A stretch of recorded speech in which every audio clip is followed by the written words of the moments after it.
Welcome back to the vlog, everyone. Today I was just going to make a quick video about my monthly car expenses owning the R8, the F83 M4, the W205 C63S sedan, and a 2024 Volkswagen Tiguan. I kind of wanted to just showcase that owning these vehicles isn't impossible, but there are costs associated to it. So this is my F83 M4. The R8's actually covered up. I'm not gonna put the bike in there because that's a whole separate thing. That's also covered up. Then obviously you got the daily for the daily. So this is a 2024 Volkswagen Tiguan. This is my 2019 C63S. That's not my car, but I'm not gonna put that in there. These two cars I'll tell you guys about, and then the M4 and the R8. Okay, so you see that box behind me? I'm gonna get rid of it. Don't flame me in the video.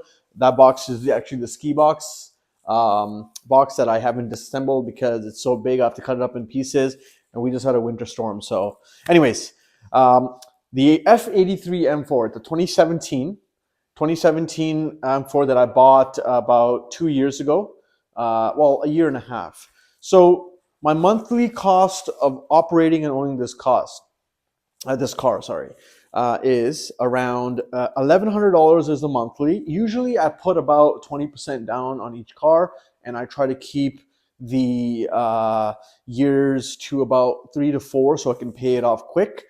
So I pay about $1,100 for this, and the insurance on this car is around the $250 mark.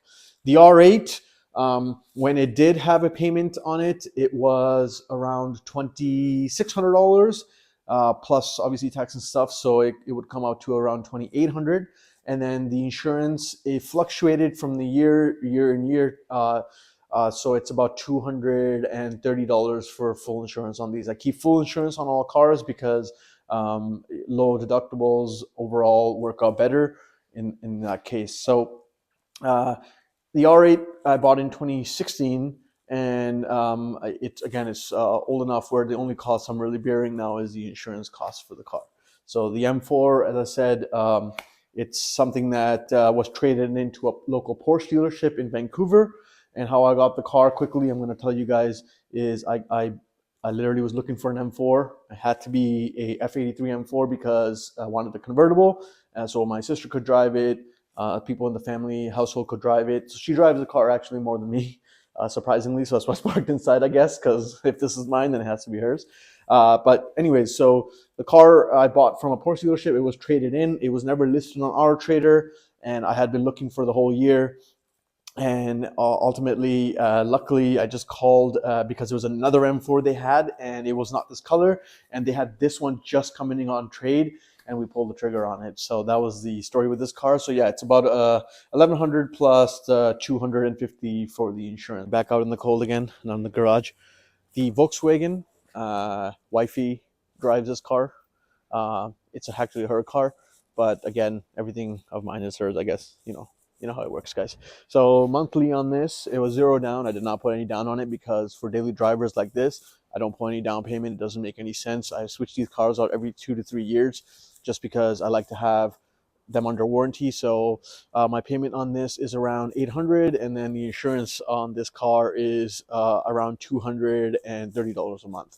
For the C63, my boy AJ, Auto Direct, if anyone wants to buy, he got this car for me, and this car actually is a 2019 C63S.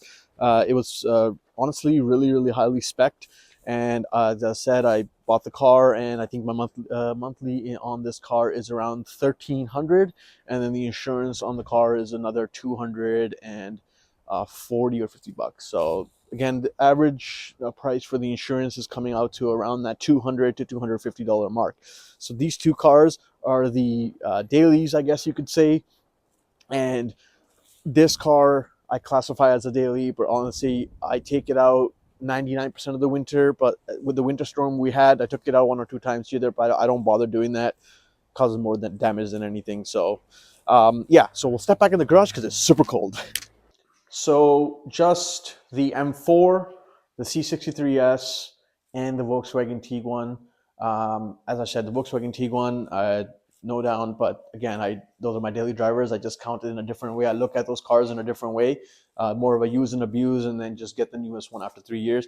But the M4 and the C63 with the Volkswagen Tiguan, those three cars combined are around $3,900 a month. This is without, oh, sorry, and the insurance for the R8. So that's about, so it's $3,900, so $4,000 a month to the ownership monthly expense for the cars. This is not including the fuel. This is not including the maintenance. Not including things that break, tires. So I'll go down the rabbit hole of that as well. So yeah, as I said, 4,000. If the R8 still had a payment on it, again, luckily it doesn't, but it would have been around, as I said, the $3,000 mark. But again, that wouldn't have been justifiable. So that's how I kind of work the system. The R8, as I said, in 2016. So when I bought it, it was done, paid off. And then the other cars were able to be purchased because, again, they're smaller payments. But rather than buying one really, really expensive exotic car and have it sitting around, this was the best way for everybody to sort of have a vehicle. And so the M4 C63 was something that I really kind of wanted as a kid. So that's why I bought these cars. And that's why I don't have like one really expensive exotic, because it doesn't really make sense for me at this point. And I like when people can use the stuff. As I said, my sister really loves this vehicle, and I love driving the C63. My dad uses the C63 quite a bit. So if he chooses to, he doesn't choose to. He likes the SUVs. As I said, the Range Rover is actually his.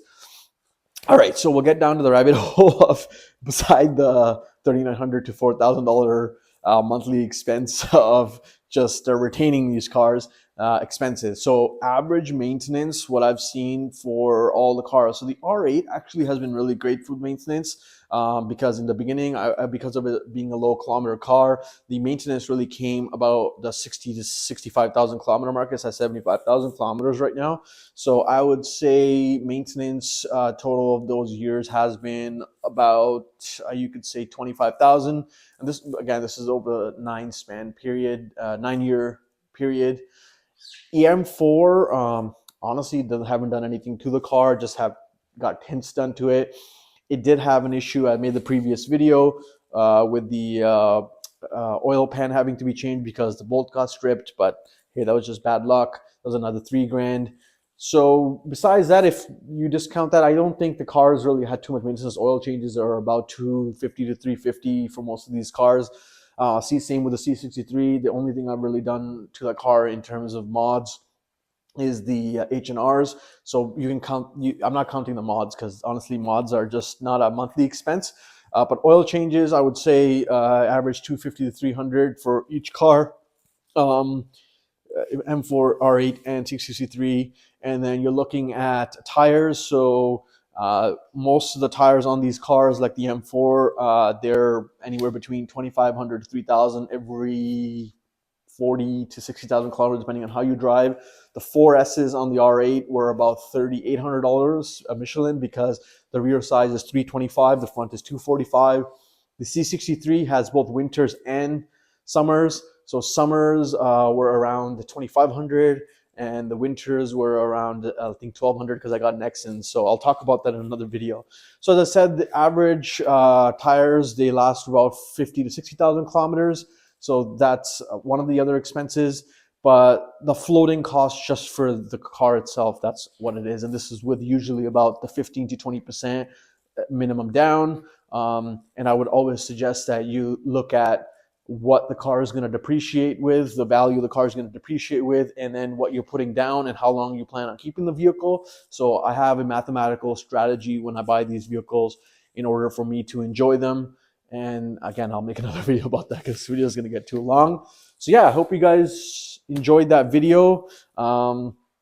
There's nothing really else on the maintenance side of things. And modifications, if I go down that rabbit hole, the R8, I've spent a lot of money on.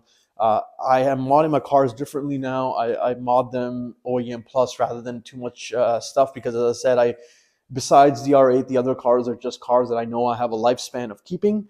And after I keep those vehicles for like 5 years, 4 years, they're going to be switched out. So eventually they all have a lifespan of whatever it is. So hope you guys enjoyed the video. It's just a realistic breakdown of what these cars cost. And that is the video for you guys for today. I hope you guys have a great day. Make sure you guys subscribe, like, and comment. And I'll see you guys on the next one.